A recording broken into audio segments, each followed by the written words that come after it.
Israel kembali berulah, menyerang satu-satunya gereja Katolik di jalur Gaza.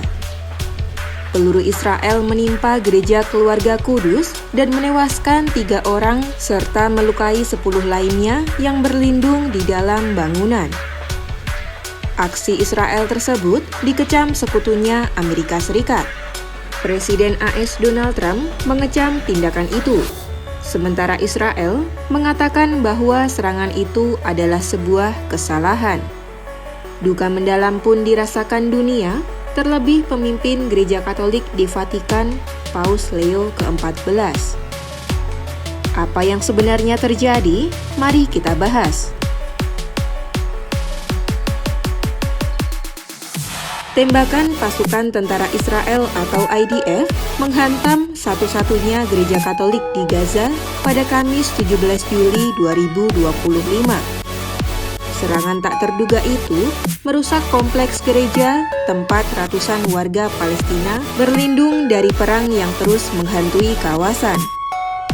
Aksi tentara Israel telah menewaskan 3 orang, melukai sedikitnya 10 orang yang berlindung di balik dinding gereja.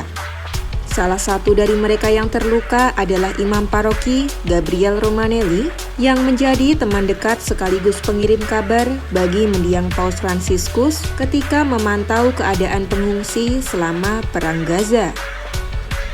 تم قصف مركز نزوح كنيسة الأعلى المقدسة دير لاتين مع دقات الساعة 10 صباحا عقب خروج المصلين من الكنيسة أثناء تأديتهم مراسم الصلاة.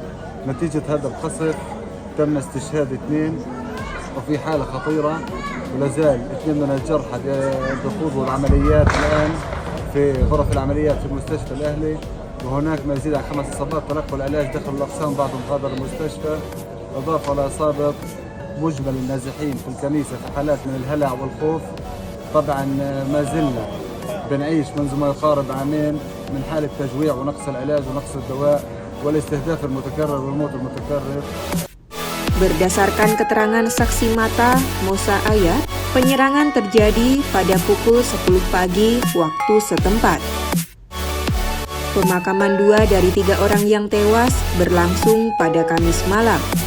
Di tengah ketakutan yang menghantui pengungsi di kawasan tersebut, mereka harus kehilangan orang-orang yang dikasihi.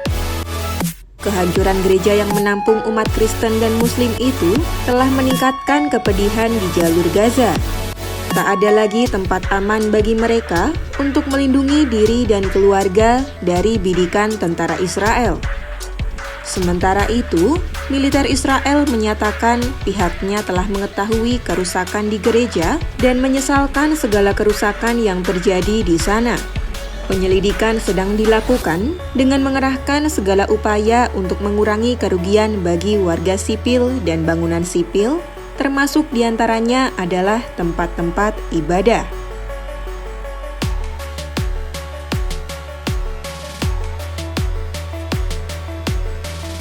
Sekutu Israel, Amerika Serikat, turut merespons serangan terbaru sahabat dekatnya yang menyasar gereja Katolik satu-satunya di Gaza. Dalam pernyataan Sekretaris Pers Gedung Putih Karoline Leavitt, Presiden AS Donald Trump disebut mengeluarkan respons negatif. Trump disebut buru-buru menelpon Perdana Menteri Israel, Netanyahu, mengungkap rasa frustasinya atas serangan itu. Atas panggilannya, Netanyahu pun setuju untuk mengeluarkan pernyataan menjelaskan serangan itu sebagai sebuah kesalahan. It was not a positive reaction. He called Prime Minister Netanyahu this morning to address the strikes on that church in Gaza, and I understand the Prime Minister agreed to put out a statement. It was a mistake by the Israelis to hit that Catholic church. That's what the Prime Minister relayed to the President. Di sisi lain, juru bicara Departemen Luar Negeri AS Tammy Bruce menyebut serangan Israel adalah sebuah kecelakaan. Menurutnya, tanggapan dari Netanyahu merupakan langkah awal yang tepat. In this case, of course, it was an accident. I think that the response from Netanyahu is an appropriate start. Of course, we share condolences to the citizens, the civilians' deaths at the Roman Catholic Church. We have asked that Israel instigate investigate the strike still, of course, and ensure that all civilians, including Christian civilians, remain safe. Berbagai respons AS seolah menunjukkan keprihatinan negara adidaya itu terhadap kondisi peperangan di Gaza. Di baliknya, AS tetap menjadi backingan bagi Israel dalam melakukan penyerangan dengan mengirim berbagai pasukan senjata untuk tentara IDF.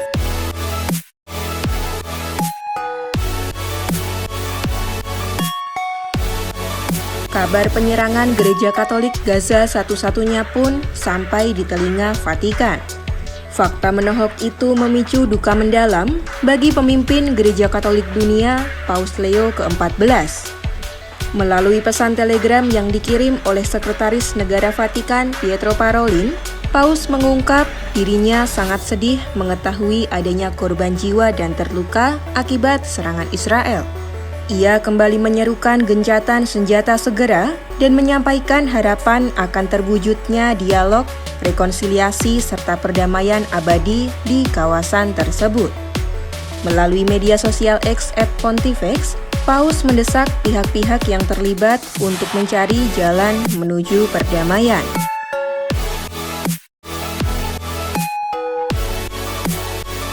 Presiden Komite Kepausan Vatikan, Pastor Enzo Fortunato mengungkap, makna simbolisnya telah menyakitkan hati seluruh dunia, terlebih umat Katolik. Le notizie che ci raggiungono in queste ore addolorano, fanno soffrire. Anche per la portata simbolica, colpire una chiesa, un prete ferito, vittime innocenti, ma anche pensare che quella chiesa era guardata con attenzione, con affetto, con predilezione da Papa Francesco. Dunia pun mengecam aksi tak senonoh Israel itu. Perdana Menteri Italia Giorgia Meloni mengecam keras keputusan penyerangan itu dan tidak membenarkan sikap Israel. Kecaman juga datang dari Patriarkat Ortodoks Yunani di Yerusalem. Mereka menilai serangan ke gereja sebagai pelanggaran nyata terhadap martabat manusia dan kesucian tempat ibadah.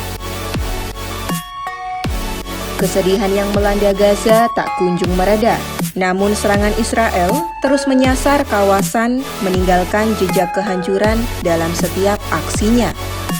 Seruan gencatan senjata pun seolah tak didengar, menjadikan perintah Netanyahu membombardir kemanusiaan di jalur Gaza. Saksikan kabar lainnya hanya di YouTube Kompas.com.